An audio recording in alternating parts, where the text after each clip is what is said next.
रेडियोधर्मी अपघटन एक ऐसा विषय है जो विज्ञान की दुनिया में बहुत महत्वपूर्ण है।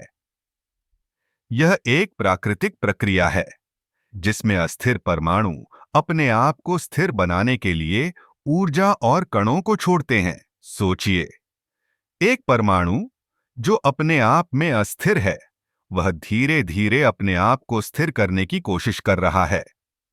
यह प्रक्रिया समय के साथ होती है और इसे हम आधिकारिक रूप से अपघटन कहते हैं। रेडियोधर्मी अपघटन की एक विशेषता है कि यह एक निश्चित दर पर होता है, जिसे हम अपघटन दर कहते हैं। यह दर हर तत्व के लिए अलग होती है। उदाहरण के लिए, यूरेनियम 238 का आधा जीवन लगभग 4.5 अरब वर्ष है। इसका मतलब है कि अगर आपके पास 1 किलोग्राम यूरेनियम 223 है, तो 4-5 अरब वर्षों बाद उसका आधा हिस्सा अपघटित हो जाएगा। यह सोचकर ही मन में एक अजीब सा रोमांच होता है कि समय कितना लंबा है और कैसे यह प्रक्रिया चलती रहती है। रेडियोधर्मी अपघटन के कई प्रकार होते हैं, जैसे कि अल्फा अपघटन, बीटा अपघटन और गामा विकिरण। अल्फा अपघटन में एक परमाणु 2 प्रोटॉन और 2 न्यूट्रॉन को छोड़ता है, जिससे यह एक नए तत्व में बदल जाता है।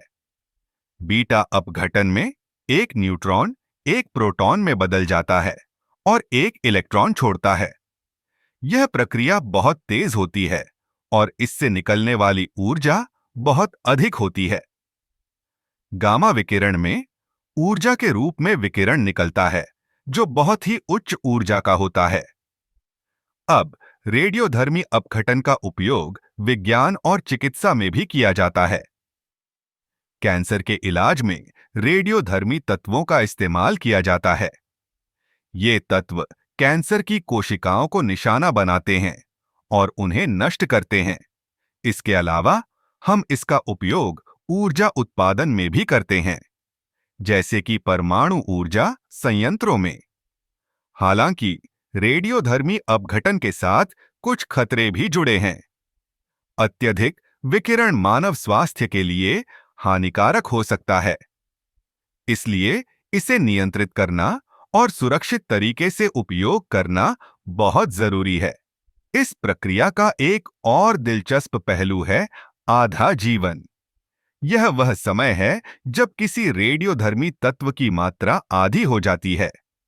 यह अवधारणा न केवल विज्ञान में बल्कि कई अन्य क्षेत्रों में भी उपयोगी है, जैसे कि पुरातत्व में कार्बन 14 डेटिंग तकनीक का उपयोग करके हम प्राचीन वस्तुओं की उम्र का पता लगा सकते हैं।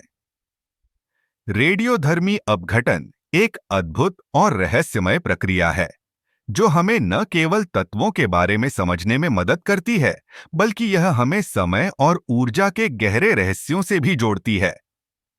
यह विज्ञान का एक ऐसा पहलू है जो हमें सोचने पर मजबूर करता है कि हमारे चारों ओर की दुनिया कितनी जटिल और अद्भुत है।